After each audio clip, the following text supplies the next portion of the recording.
की बातों की परवाह न करें, तीसरा टारगेट बड़ा करें, और चौथी बात यह है नतीजा अपने रब पे छोड़ दें। रिजल्ट कभी अपनी मर्जी का ना मांगे। जो लोग रिजल्ट अपनी मर्जी का मांगते हैं ना, वो भी नजरियाती नहीं होते, कमजोर हो जाते हैं। मेहनत पूरी करें, हाँ मैदान में निकलें तो जीतने के लिए निकलें। हज़रत मौला अली शेर खुदा करम अल्लाह ताला वजहुल करीम से किसी ने पूछा था, आप हर मैदान में कामयाब क्यों रहे? कहने लगे, मैं ना मैदान में काफिर को देख के फैसला कर लेता हूँ कि गले पे तीर मारना है कि पेट पे मारना है, इसको कैसे मैं जीतने के लिए उतरता हूँ, बाकी तो नतीजे रब करीम के दस्ते कुदरत में। हमारे यहाँ ना लोग कहते हैं मेरी मर्जी का रिजल्ट निकले, ये नहीं होता मेरे अजीज, ये नहीं होता। वो हजरत रूमी फरमाते हैं कि एक मकाम ऐसा था कि जहाँ एक शहर में वबा फैल गई थी और उस बीमारी का इलाज एक जड़ी बूटी से होना था, और वो 4, 5, 6 पहाड़ थे, पहाड़ के ऊपर पहाड़, उसके ऊपर से जाके वो जड़ी बूटी मिलती थी, तो जो आदमी वहाँ पैर रखता फिसल जाता। अब हर हकीम यही कहता था कि वो जड़ी बूटी मिलेगी तो इलाके का इलाज होगा, कोई चढ़ता ही नहीं, मामला ही बड़ा खराब है। एक बंदे ने सोचा ये परेशानी आखिर कब तक इस बीमारी यही है कि वो जड़ी बूटी नहीं मिल रही। उसने पकड़ा हथौड़ा, सामान पकड़ा और पहाड़ काटना शुरू कर दिया। जो आता उसे कहता तू बेवकूफ बंदा है, पहाड़ भी तुझे काट सकता है। सब हौसला तोड़ते, लेकिन वो काटता रहा। सालों लगे और एक पहाड़ पे उसने सीढ़ियां बनाई, फिर सालों लगे तो दूसरे पे बनाई। समझ लें 6 पहाड़ थे, 3 पहाड़ों पे सीढ़ियां बना सका था कि उसकी मौत का वक्त आ गया। अब वो जहाँ उसने सीढ़ियाँ बनाई थी वहाँ तक लोग आते जाते, उससे मिलते, रौनक लग गई, ठेले भी लग जाते हैं, लोगों का आना जाना हो जाता है। अब जब आखिरी वक्त आया तो लोग कहने लगे क्या मिला तुझे? जड़ी बूटी तक तो पहुँच नहीं सका। कहने लगे तुम्हें पता नहीं ना मैं कामयाब कितना हुआ। उन्होंने कहा क्या मतलब? कहने लगा मैंने आधा सफ़र आसान कर दिया, अब जो मेरे बाद शुरू करेगा उसे सिफर से नहीं शुरू करना पड़ेगा।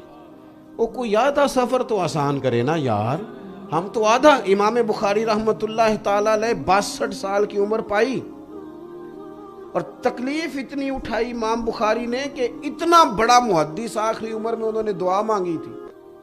एक शहर में जाके बैठते तो लोग वहां से परेशान करके निकाल देते, दूसरे शहर में जाते तो वहां से निकाल देते। इमाम बुखारी हज़रत तस्दीक फरमा रहे हैं, 62 साल की उम्र में इमाम साहब ने दुआ की है, अल्लाह तेरी ज़मीन बड़ी वसी है पर मुझ पर तो तंग हो गई है। मखलूक तो फनकार है इस दर्जा के पल भर में, संगे दरे काबा से भी असनाम तराशे। और तुम कौन हो क्या चीज़ है दागे कबाबी, लोगों ने तो मरियम पे भी इल्ज़ाम तराशे सलामुल्लाह अलैहा। हज़रत इमाम बुखारी ने दुआ की, या अल्लाह अगर मेरा ज़िंदा रहना बेहतर है तो ज़िंदा रख, वरना मेरे लिए हुक्म फरमा दे। सुबह दुआ की, शाम को इमाम साहब का विसाल हो गया। इतना बड़ा, लेकिन उन्होंने क्या किया, हमें अहादीस जमा करके दे दी ना, ऐसी किताब जो कुरान मजीद के बाद सबसे सही किताब है। आज वो सफ़र आसान कर गए। अब लोगों को सैकड़ों मील दूर जाकर अस्माउ रिजाल पर बहस करके अहादीस नहीं जमा करनी पड़ेगी, वो हमें दे गए, अब उसे पढ़ते रहें, नतीजा निकालते रहें। हम ये चाहते हैं कि हमारी आमदन बिल्कुल एंड तक सफर करके जाएं, रिजल्ट अल्लाह पे छोड़ दे। बात खत्म करता हूं, जितने नबी दुनिया में आए ना सारे कामयाब होके गए, तमाम अंबिया कराम अलैहिमुस्सलाम कामयाब होके गए। आपकी तवज्जो है मेरी बात पर? ये नौजवान जरा गौर करें, तमाम अंबिया कामयाब गए, लेकिन किसी नबी का कलमा 6 लोगों ने पढ़ा है, किसी का 12 ने पढ़ा है, किसी का चंद 100 ने पढ़ा है। नबी क्यों कामयाब होके गए? कि रब करीम ने जो ड्यूटी लगाई थी वो ड्यूटी उन्होंने पूरी की है।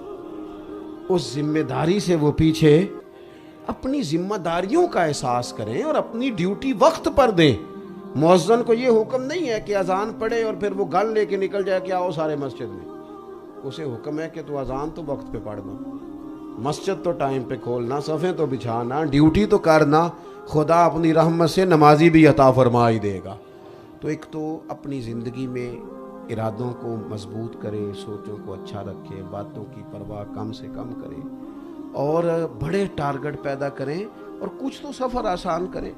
हम कोई میں بابا فرید صاحب رحمۃ اللہ علیہ کو پڑھ رہا تھا تو ان سے کسی نے کہا حضور دل بڑا بے سکون رہتا ہے، تو ہم تو چلو وظیفہ بتاتے ہیں، وظیفہ بتانا ذرا آسان کام ہے۔